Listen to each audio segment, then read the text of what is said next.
মালদ্বীপে পুরুষ অনূর্ধ্ব-20 টুর্নামেন্টে আজ নিজেদের প্রথম ম্যাচে পাকিস্তানের মুখোমুখি হবে বাংলাদেশ। ম্যাচ শুরু বাংলাদেশ সময় বিকেল 4:45 নিজেদের উদ্বোধনী ম্যাচ সামনে রেখে মালদ্বীপের রাজধানী মালেতে অনুশীলন করেছে লাল সবুজের প্রতিনিধিরা।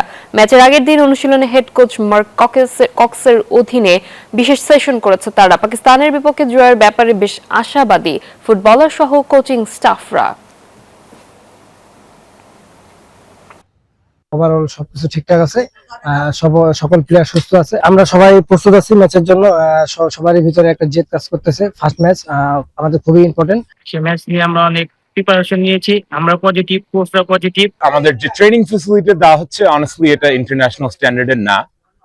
আমরা এখন টার্ফে প্র্যাকটিস করছি, আমাদের খেলাতে হবে ঘাসের ফিল্ডে। তো ফার্স্ট আসার পরে আমরা যে ফার্স্ট যে দুইটা সেশন করছি টার্ফের মাঠে করছি প্লেয়ারদেরকে নিয়ে। সো টার্ফের কন্ডিশন খুব একটা ভালো ছিল না, তো প্রিপারেশনটা খুব একটা ভালো। যুক্তরাষ্ট্রের 1 নম্বর জিম চেইন গোল্ড জিম এখন আবারও বাংলাদেশে। বসুন্ধরা আবাসিক এলাকা ও বসুন্ধরা সিটি শপিং মলে